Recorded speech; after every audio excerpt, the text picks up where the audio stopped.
Alors bonjour à tous les auditeurs et auditrices de vipradioonline.fr. Alors vous le savez peut-être, sur notre antenne nous avons suivi le départ de l'Arkea Ultime Challenge. C'est la course de voile en solitaire, sans assistance et sans escale en multicoque ultime, qui est partie dimanche 7 janvier à 13h30 précisément. Voilà, donc on avait fait un premier podcast de présentation et donc dorénavant on va vous faire durant ces 40 à 45 jours, puisque c'est à peu près le temps pour effectuer le tour de la planète pour ces 6 marins français qui se sont élancés depuis Brest.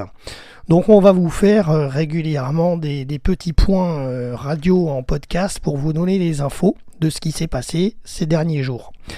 Alors donc aujourd'hui, je vais vous donner les infos donc depuis le 7 janvier, depuis le départ.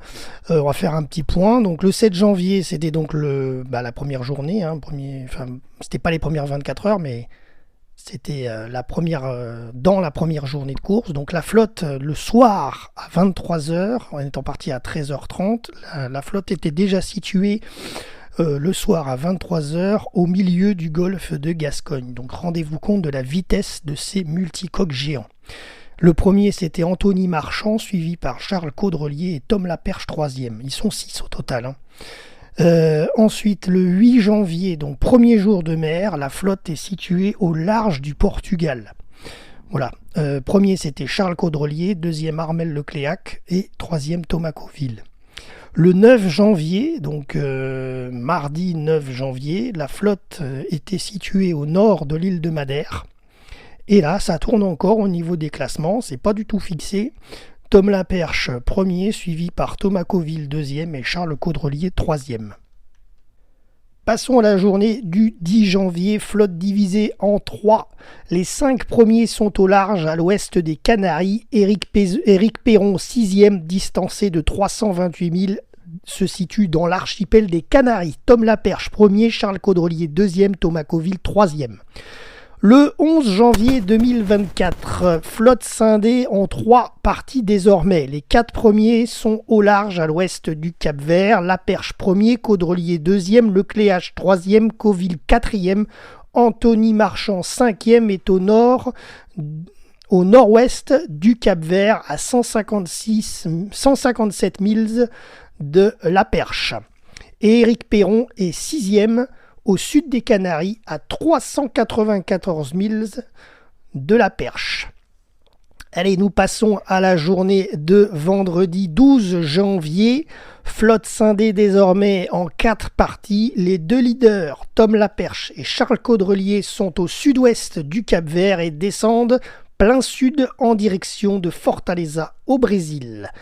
243 milles plus au nord, Armel Lecléac et Thomas Cauville.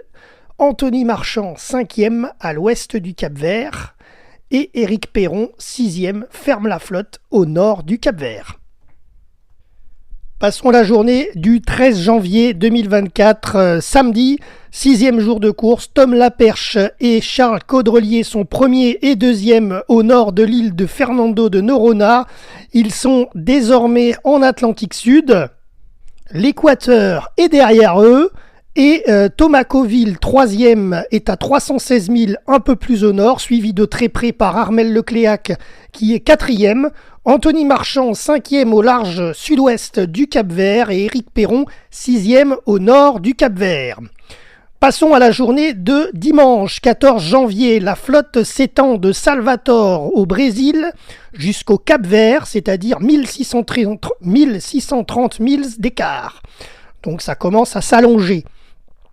Alors, le team Banque Populaire a annoncé qu'Armel Lecléac, 4e sur le Maxi Banque Populaire 11, se dirige vers le port brésilien de Recife.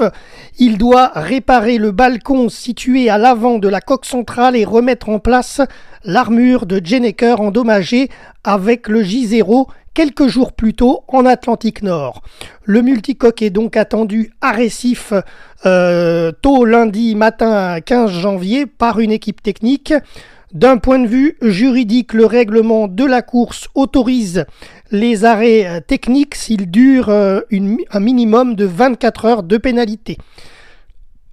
Pardon. Tom Laperche, leader, Charles Caudrelier, deuxième, mène la flotte à l'est de Salvatore au Brésil. Il longe donc les côtes brésiliennes. Thomas Coville, troisième, Armel Lecléache, quatrième, ont franchi l'équateur sur ces dernières 24 heures. Armel donc va devoir s'arrêter à Recife, comme je vous l'ai dit. Ils sont actuellement tous deux situés à l'ouest de l'île de Fernando de Noronha, au nord de Natal au Brésil, à 437 milles environ de la Perche. Anthony Marchand, cinquième, est situé entre le Cap-Vert et l'île de Fernando de Noronha et il sera le prochain à franchir l'équateur. En attendant, il rentre dans le poteau noir, il a 918 milles de retard sur la Perche. Éric Perron est sixième à l'ouest du Cap-Vert avec 1628 milles de retard sur la Perche. Passons à la journée de lundi 15 janvier 2024. Armel Lecléache, quatrième, est arrivé ce matin dans le port de Recife au Brésil à 7h38 temps universel pour un minimum de 24 heures imposé par le règlement de la course en cas d'escale. Tom Laperche, premier, Charles Caudrelier, deuxième, à 77 000 seulement, sont situés à l'est de Rio. Thomas Coville, troisième, est au sud-est de Salvador. Il tente de contourner l'anticyclone, tous les trois, de Sainte-Hélène. Anthony Marchand, cinquième, a franchi l'équateur et a rejoint ses concurrents dans l'Atlantique Sud. Il est aux alentours des bords de l'île Fernando de Noronha qu'il va sûrement apercevoir au large. À vue. Éric Perron, sixième, au sud-ouest, au large du Cap-Vert, en Atlantique Nord. Passons à la journée de mardi 16 janvier. Armel Lecléache a quitté le port de Recife au Brésil ce mardi à 12h48 heure française. Le maxi trimaran a pu être réparé par le team Banque Populaire qui était en mission commando. Armel a pu lui se reposer pour repartir en course, donc ce midi en 5e position. À 18h, le classement, Tom Laperche premier, Charles Caudrelier deuxième sont au coude à coude. Et là, vous allez voir, enfin vous allez le comprendre parce qu'ils naviguent à vue aujourd'hui carrément à 7 milles seulement qui les séparent au 9e jour de course. C'est phénoménal. Ils ont quitté les bords du Brésil par contre, la latitude de Port-Alegre et se dirigent direction le large de l'Atlantique Sud en direction de l'île de Tristan de Cunha. Ensuite, je tourne la page. Thomas Coville, troisième, les suit de loin quand même, à 378 000. Anthony Marchand, lui, quatrième, puisqu'il a dépassé Armel Lecléache qui était à Recife. Eh bien, Anthony longe le Brésil au sud de la latitude de Maceo. Et pour terminer, Éric Perron, sixième, toujours en Atlantique Nord, se dirige plein sud vers l'île de Fernando de Noronha.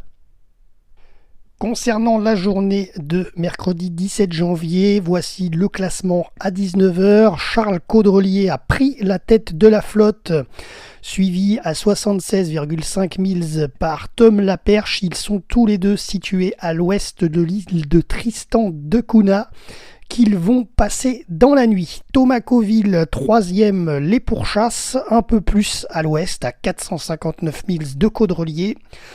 Anthony Marchand, quatrième, est situé au large de Rio, au Brésil. Armel Lecléache est cinquième au large nord-est de Vitória, au Brésil aussi.